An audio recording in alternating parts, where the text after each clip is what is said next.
princess.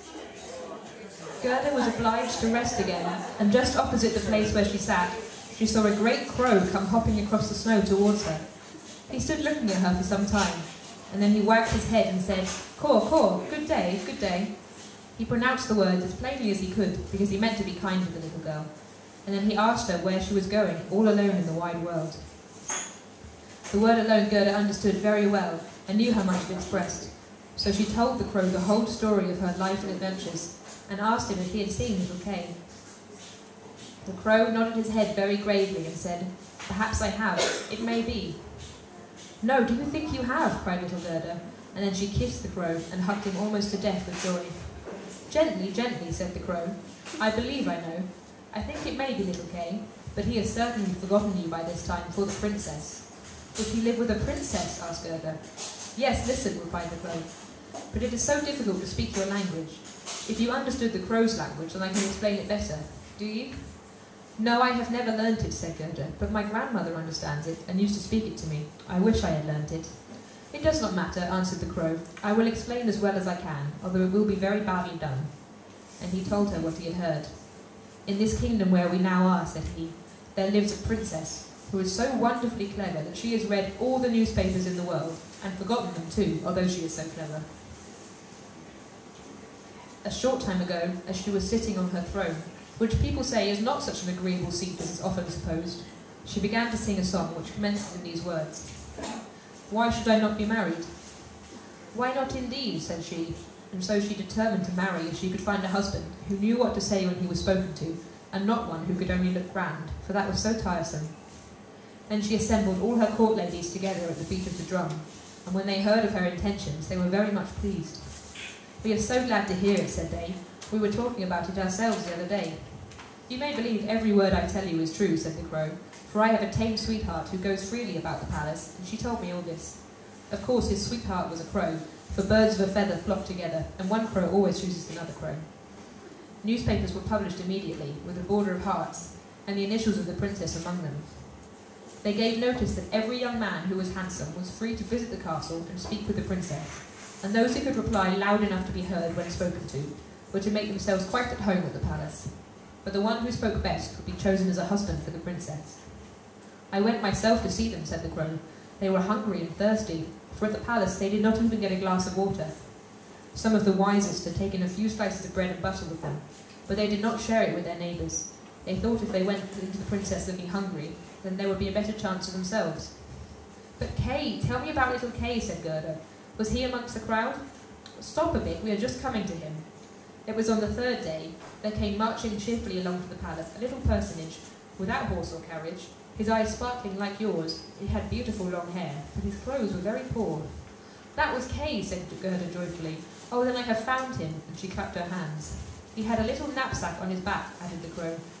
"No, it must have been his sledge," said Gerda, "for he went away with it." "It may have been so," said the crow. "I did not look at it very closely. But I know from my tame sweetheart that he passed through the palace gates, saw the guards in their silver uniform, and the servants in their liveries of gold on the stairs, but he was not in the least embarrassed. "It must be very tiresome to stand on the stairs," he said. "I prefer to go in." The rooms were blazing with light. Councillors and ambassadors walked about with bare feet, carrying golden vessels. It was enough to make anyone feel serious. His boots creaked loudly as he walked, and yet he was not at all uneasy. "It must be Kay," said Gerda. "I know he had new boots on. I have heard them creak in grandmother's room." "They really did creak," said the crow, "yet he went boldly up to the princess herself, who was sitting on a pearl as large as a spinning wheel, and all the ladies of the court were present with their maids, and all the cavaliers with their servants, and each of the maids had another maid to wait for her, and the cavalier servants had their own servants, as well as a page each. They all stood in circles round the princess, and the nearer they stood to the door, the prouder they looked. The servants' pages, who always wore slippers, could hardly be looked at, they held themselves up so proudly by the door. "It must be quite awful," said little Gerda, "but did Kay wed the princess?" "If I had not been a crow," said he, "I would have married her myself, although I am engaged." He spoke just as well as I do, when I speak the crow's language, so I heard from my tame sweetheart. He was quite free and agreeable, and said he had not come to woo the princess, but to hear her wisdom. He was as pleased with her as she was with him. "Oh, certainly that was Kay," said Gerda. "He was so clever, he could work mental arithmetic and fractions. "Oh, will you take me to the palace?" "It is very easy to ask that," replied the crow, "but how are we to manage it? However, I will speak about it to my tame sweetheart and ask her advice, for I must tell you it will be very difficult to gain permission for a little girl like you to enter the palace." "Oh, but I shall gain permission easily," said Gerda, "for when Kay hears that I am here, he will come out and fetch me immediately." "Wait for me here by the paling," said the crow, wagging his head as he flew away. It was late in the evening before the crow returned. "Caw, caw," he said, "she sends you greetings, and here is a little roll which she took from the kitchen for you. There is plenty of bread there, and she thinks you must be hungry. It is not possible for you to enter the palace by the front entrance. The guards in silver uniform will not allow it. But do not cry. We will manage to get you in. My sweetheart knows a little back staircase that leads to the sleeping apartments, and she knows where to find the key." So they went into the garden through the great avenue, where the leaves were falling one after another, and they could see the light in the palace being put out in the same manner. And the crow led little Gerda to the back door, which stood ajar. Oh, how little Gerda's heart beat with anxiety and longing. It was just as if she were going to do something wrong, and yet she only wanted to know where little Kay was. It must be he, she thought, with those clear eyes and that long hair. She could fancy she saw him smiling at her as he used to at home, when they sat among the roses. He would certainly be glad to see her, and to hear what a long distance she had come for his sake, and to know how sorry they had been at home because he did not come back. What joy and yet fear she felt. They were now on the stairs, and in a small closet at the top a lamp was burning. In the middle of the floor stood the tame crow, turning her head from side to side, and gazing at Gerda, who curtsied as her grandmother had taught her to do. "My betrothed has spoken so very highly of you, my lady," said the tame crow. "Your life history is very touching. If you will take the lamp, I will walk before you. We will go straight along this way, then we shall meet no one." "It seems to me as if somebody were behind us," said Gerda, as something rushed by her like a shadow on the wall, and then horses with flying manes and thin legs, hunters, ladies and gentlemen on horseback, glided by her like shadows on the wall.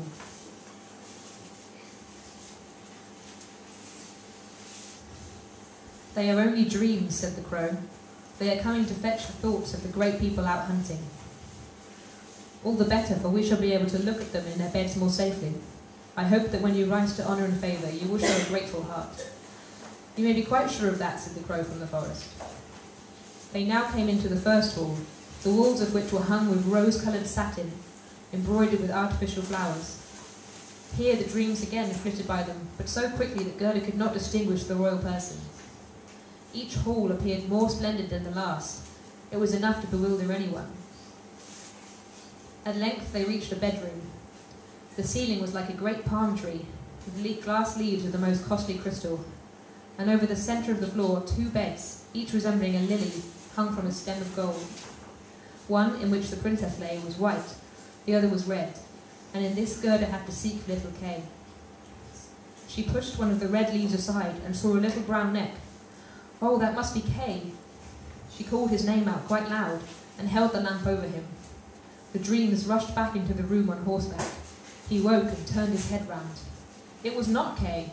The prince was only like him in the neck. Still, he was young and pretty. Then the princess peeped out of her white lily bed and asked what was the matter. The little Gerda wept and told her story, and all the crows had done to help her. "You poor child," said the prince and princess, and they praised the crows and said they were not angry for what they had done, but that it must not happen again, and this time they should be rewarded. "Would you like to have your freedom?" asked the princess, "or would you prefer to be raised to the position of court crows, with all that is left in the kitchen for yourselves?" And both the crows bowed and begged to have a fixed appointment, for they thought of their old age and said it would be comfortable to feel they had provision for their old days, as they called it. And then the prince got out of his bed and gave it up to Gerda. He could do no more, and she lay down. She folded her little hands and thought, "How good everyone is to me, men and animals too." Then she closed her eyes and fell into a sweet sleep.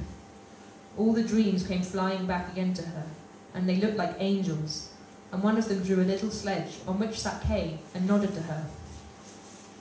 But all this was only a dream, and vanished as soon as she awoke. The following day she was dressed from head to foot in silk and velvet, and they invited her to stay at the palace for a few days and enjoy herself. But she only begged for a pair of boots and a little carriage, and a horse to draw it, so that she might go into the wide world to seek for Kay. And she obtained not only boots, but also a muffler, and she was neatly dressed. And when she was ready to go, there at the door she found a coach made of pure gold, with a coat of arms of the prince and princess shining upon it like a star. And the coachman, footmen, and outriders, all wearing golden crowns on their heads.